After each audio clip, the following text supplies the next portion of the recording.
भले ही मिट जाए तन, गीतों की खुशबू ना हो पुरानी, मैं वर नहीं मांगता, आशीष दो माँ वीणा पाणी। हिंदी की इस ऑनलाइन क्लास में मारुति ग्रुप ऑफ एजुकेशन की तरफ से मैं गजेंद्र चारण आप सबका स्वागत करता हूं।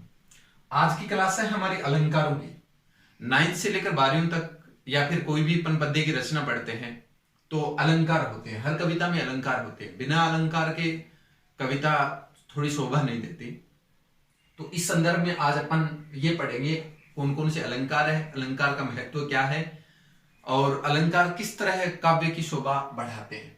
तो सबसे पहले अगर अपन अलंकार को देखें तो अलंकार का वैसे अर्थ होता है आभूषण, आभूषण या गहना।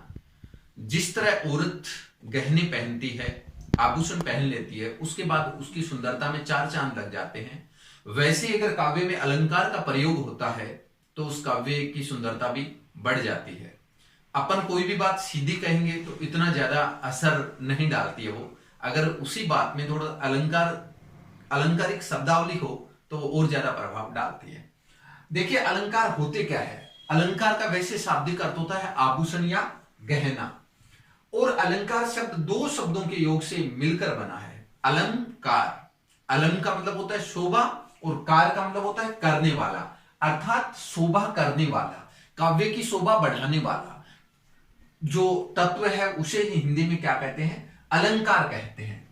काव्य की शोभा बढ़ाने वाले तथा उसके शब्द और अर्थों की सुंदरता में वृद्धि करने वाले कारकों को हिंदी में अलंकार कहते हैं। अब जो अलंकार है, मुख्य रूप से अलंकार तीन प्रकार के होते हैं, शब्दालंकार, अर्थालंकार और उभयालंकार। हमें दो अलंकार पढ़ने हैं, शब्दालंकार पढ़ने और अर्थालंकार पढ़ने।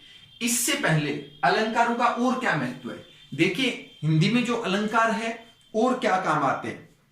जब काव्य में शोभा लाने वाले या उसकी सौंदर्य प्रदान करने वाले तत्व है वो अलंकार कहलाते हैं। यानी अलंकार के लक्षण क्या है, काव्य को अधिक आकर्षक और प्रभावशाली बनाने वाले साधनों को अलंकार कहते हैं। अभिव्यक्ति में असाधारणता लाने वाले प्रकारों को अलंकार कहा जाता है।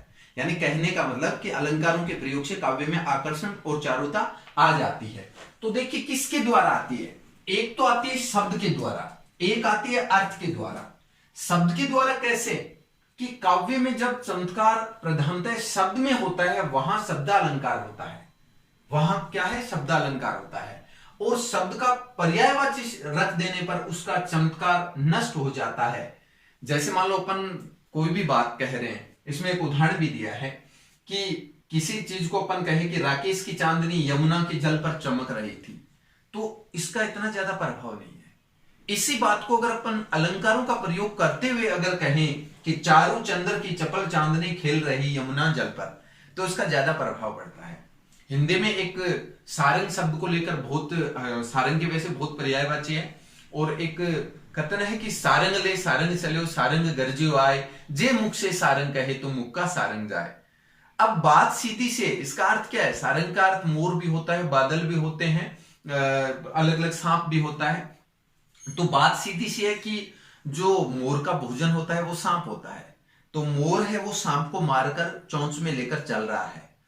अचानक बादल गरजने लगा, और जैसे ही बादल गरजता है तो मोर बोलता है, और मोर बोलेगा तो उसका मुंह खुलेगा, मुंह खुलते ही उसके मुंह के अंदर जो सांप है वो नीचे गिर जाएगा। तो बात सीधी सी है कि मोर है वो सांप को लेकर चला और बादल गरजा और वो सांप है वो नीचे गिर गया। अगर अपन ये ऐसा कहे तो इसमें चमत्कार नहीं है, ये ज्यादा प्रभावित नहीं कर सकता पाठक या श्रोता को। और इसी बात को अगर अलंकारों का प्रयोग करते हुए अपन कहे कि सायो आए, जे मुख से सारंग कहे तो मुख का सारंग जाए, तो उसमें सारंग शब्द का जो अर्थ है, सारंग में जो अलग अलग अर्थ निकले हैं, तो उसमें काव्य में क्या आ गया, चमत्कार आ गया, काव्य की क्या बढ़ गई, शोभा बढ़ गई। तो इस तरह हमें पता चल गया कि अच्छा जो शब्द के द्वारा भी और अर्थ के द्वारा भी कई बार क्या है, अर्थालंकार। जैसे मान लो अर्थालंकार की परिभाषा क्या है कि अलंकार का सौंदर्य अर्थ में निहित हो और पर्यायवाची रख देने पर भी चमत्कार बना रहे, वहां पर क्या होता है, अर्थालंकार होता है।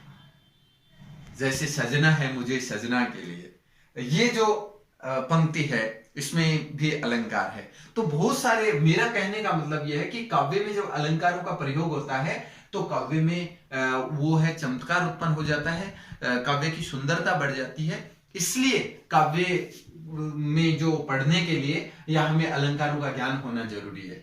तो आज में वैसे आपने पढ़ रखा होगा, आपके पास जो किताबें हैं उसमें दे रखा है अलंकार, आप 10वीं क्लास से 9th क्लास से पढ़ते आ रहे हो। अलंकार की परिभाषा है, अनुप्रास है, उपमा है, रूपक है, बहुत सारे अपने अलंकार है हिंदी में।